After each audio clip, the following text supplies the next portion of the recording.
بسم اللہ الرحمن الرحیم۔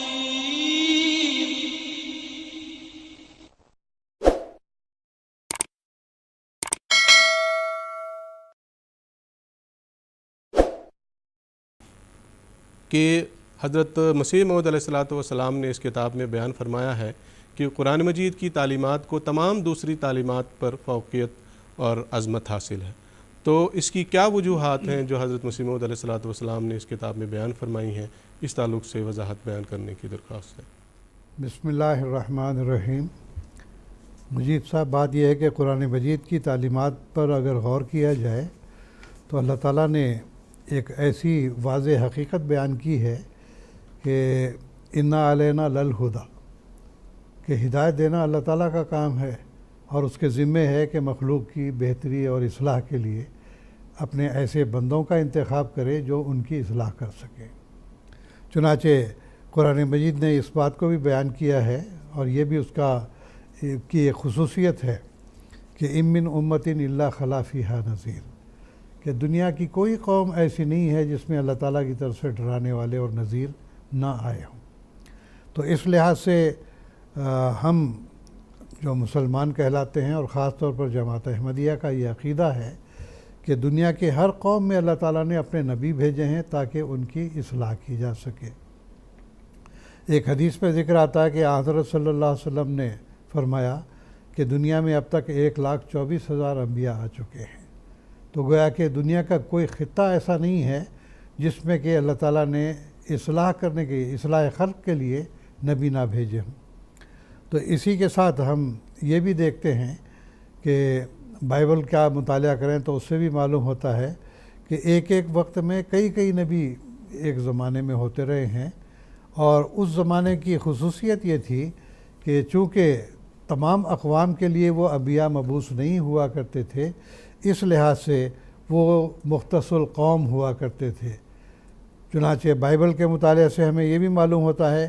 کہ ایک ایک وقت میں ایک بستی میں ایک نبی ہے، دوسرے بستی میں دوسرا نبی ہے، تیسری بستی میں تیسرا نبی ہے، اور اسی طرح سے ایک وقت میں کئی انبیاء بھی آئے ہیں، بلکہ بائبل میں تو یہ بھی لکھا ہے 100 انبیاء بھی ایک وقت میں ہوتے رہے ہیں۔ تو گویا کہ یہ تمام انبیاء اس لیے تھے کہ اس وقت ذرائع رسل و رسائل بڑے محدود تھے، ایک قوم کا دوسری قوم کے ساتھ رابطے بڑے مشکل تھے، آنے جانے کے لیے سہولتیں اتنی میسر نہیں تھیں جتنی کہ اس زمانے میں میسر ہوئی ہیں، خاص طور پر حضرت رسول اللہ صلی اللہ علیہ وسلم کے زمانے میں۔ تو اس لحاظ سے قرآن مجید کو حضرت مسیح موعود علیہ السلام نے آئینہ کمالات اسلام میں 2 باتیں بیان کی ہیں کہ قرآن مجید کو دیگر جو مذہبی کتب ہیں یا مذہبی عقائد ہیں ان میں سے 2 لحاظ سے فوقیت حاصل ہے۔ ایک تو یہ کہ پہلے زمانے میں جتنے بھی انبیاء آتے رہے ہیں وہ صرف مختص القوم ہوا کرتے تھے، اپنے ایک قوم کی طرف مبعوث ہوتے تھے، وہ عالمگیر طور پر مبعوث نہیں ہوا کرتے تھے، جمیع انسان کے لیے مبعوث نہیں ہوا کرتے تھے۔ چنانچہ جب ایک خاص قوم کے لیے وہ مبعوث ہوتے تھے، اور وہ قوم جو خاص استعدادیں رکھتی تھی، اور خاص طور پر عادات، عقائد، اخلاق اور روش میں قابل جو اصلاح ہوا کرتے تھے،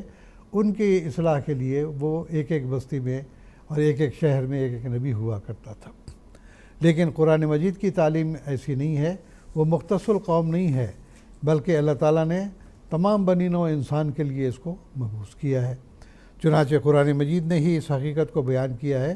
حضرت صلی اللہ علیہ وسلم کو مخاطب کرتے ہوئے،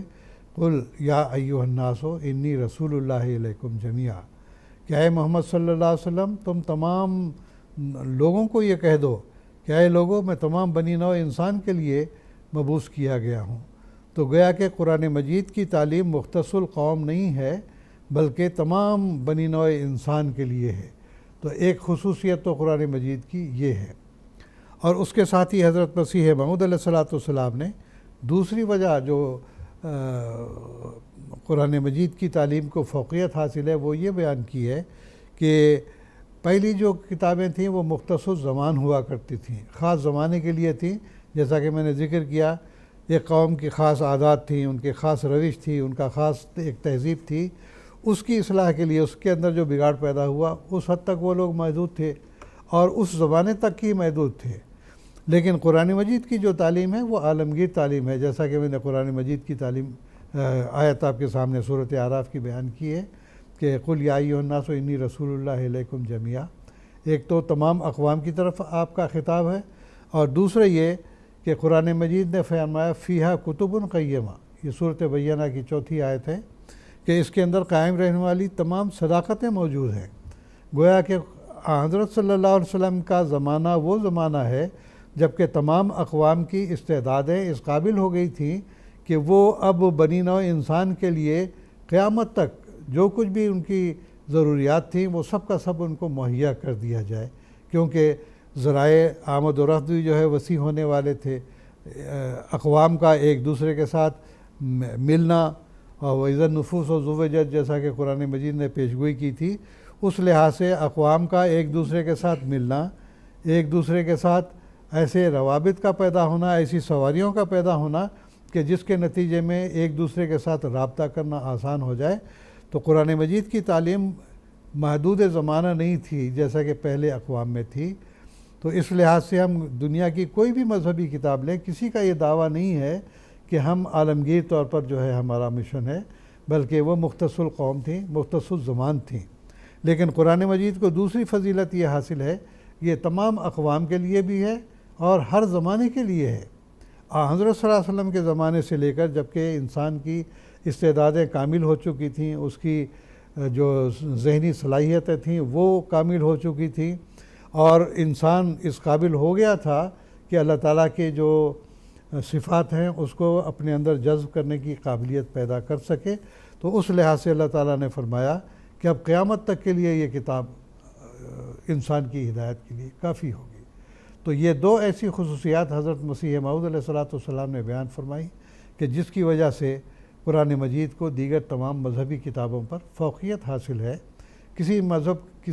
مذہب کا یا کسی مذہبی کتاب کا یہ دعویٰ نہیں ہے کہ وہ تمام بنی نوع انسان کے لیے ہے یا ہر زمانے کے لیے ہے، اور یہ قرآن مجید نے ثابت کر دیا کہ ابھی تو 1400-1500 سال گزر رہے ہیں، اور ہر زمانے میں جو ضروریات انسان کے سامنے آتی ہیں ان سب کا حل قرآن مجید میں ہے۔ چنانچہ حضرت مسلم موعود رضی اللہ تعالیٰ عنہ جو جماعت احمدیہ کے دوسرے خلیفہ ہوئے ہیں، حضرت مسیح موعود علیہ السلام کے دوسرے خلیفہ ہوئے ہیں، انہوں نے تمام دنیا کو یہ چیلنج دیا تھا کہ دنیا کی کوئی ایسی بات نہیں ہے، چاہے وہ اقتصادیات سے تعلق رکھتی ہو یا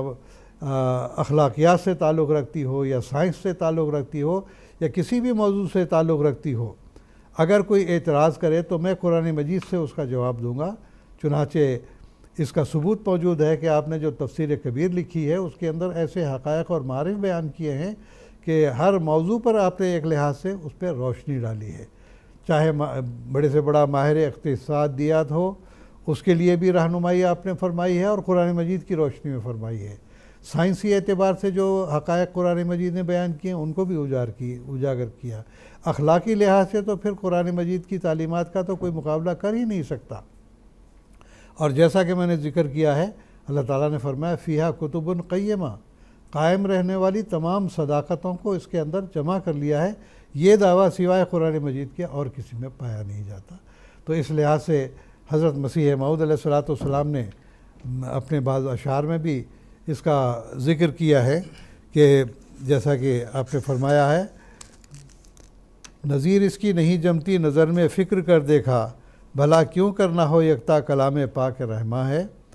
دل میں یہی ہے ہر دم تیرا صحیفہ چوموں، قرآن کے گرد گھوموں، کعبہ میرا یہی ہے۔ اور آپ نے فرمایا حضرت صلی اللہ علیہ وسلم اور قرآن مجید دونوں کو مد نظر رکھتے ہوئے، سب ہم نے اس سے پایا، شاہد ہے تو خدایا، وہ جس نے حق دکھایا وہ ماہ لقا یہی ہے۔ تو بہرحال قرآن مجید کی تعلیمات کو اگر نظر غور سے دیکھا جائے تو ہر قسم کے موضوعات کا اس میں حل موجود ہے، ہر قسم کے مسائل کا اس میں حل موجود ہے، نہ صرف اس زمانے کے لیے بلکہ آئندہ قیامت تک کے لیے جو بھی مسائل پیدا ہوں گے انشاءاللہ قرآن مجید ہماری اس سے رہنمائی فرمائے گا۔ جی جزاکم اللہ، احسن جزا۔